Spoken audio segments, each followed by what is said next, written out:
there's a new Alien game. Yeah, that's right. AI, good timing on that one. Thank you very much. That's right. Best looking alien game yet. Yeah, so that's Sigourney Weaver, and that's It's a an personal alien. testimony right here. Yeah, so that's it. What was it, about a The year and show. a half ago, Gearbox and company came out with Aliens Colonial Marines. Yeah, back in February of last year. February last year, yeah, so almost exactly a year ago. It was probably one of the black eyes of the year for gaming for a number of reasons.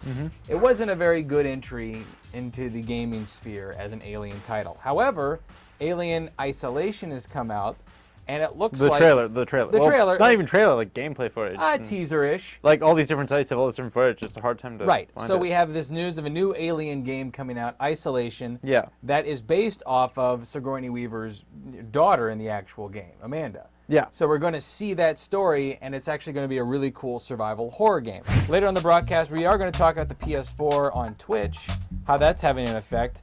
We're going to talk about PlayStation Now, get some video of what it looks like. But first, there's some interesting titles that released on Steam, or were greenlit by Steam. Not yet released, some of them. Steam greenlight, obviously Steam gives its users the choice to allow certain games to make another marketplace that you vote on based on trailers or media materials, etc. But like a future Ireland, who makes a game about that? That's awesome. The future Ireland is just going to be Ireland. Ireland hasn't changed in like 900 years. AI, our computer program down here, is going to run some news pegs for us while I drink. Sony and GameStop are joining hands and offering gamers a custom controller for Lightning Returns, exclusively available through GameStop. A man is accused of violating his restraining order for sending his girlfriend a Google Plus invite. For those just tuning in here, we're talking about the fate of both GameStop and GameFly based on the announcement yesterday that you'll be able to stream PlayStation games on pretty much any device with an internet connection, reportedly. Now, the point you brought up earlier is GameStop will be okay because they still have exclusives. Yeah. I wonder, and we mentioned in the news pegs, AI nailed it, that they have an exclusive Lightning Returns controller. Aw, thank you. Yeah, you got it, AI. Who cares? I mean, I feel like these exclusives can only go so far to where they're like vanity. They do drive sales. Do they though? Yeah. Enough to where they can survive? I mean, there's as a business reason model? that like they've gotten so insane. Like Fallout New Vegas get like the freaking like million shotgun insta-win pack. Amazon revealed their fan favorite games of the year. I thought this was interesting. Yeah, that's right. There's about 9 million game of the year polls and all this kind of stuff. But I thought Amazon's was interesting. One, because it's such a large sample. But two, these are the people that are physically buying the games. Last of Us get nearly half of the votes. Case in point. Yeah, I'm interested. Fire Emblem beating out Battlefield 4. That's surprising. AI, is this Nino blown up? Cooney did better.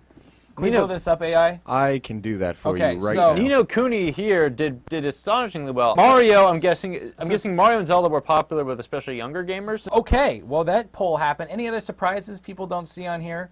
Grand Theft Auto, BioShock Infinite made it. BioShock Infinite I think was number 2. What were the other big releases from earlier this year? I'm just trying to remember.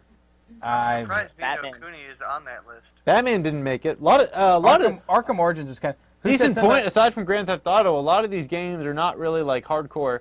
There's some sequels in here, but they're not really like sequel. Like Arkham Origins, like the useless sequels, a little bit like. Did someone say something about Nino Cooney? They were surprised.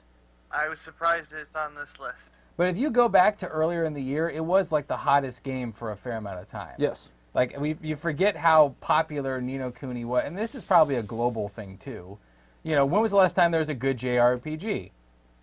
Folks, we are back out of time here. We'd like to thank everyone for tuning in. We'll be back here tomorrow if Todd Roy is healthy. If not, we might drag Bryant Francis back, promising that he can have 4 rants. So, Bryant, thank you for filling in. Again, folks, we will see you tomorrow. Thanks very much for tuning in. I'm Paul. He's Bryant. Ta-ta.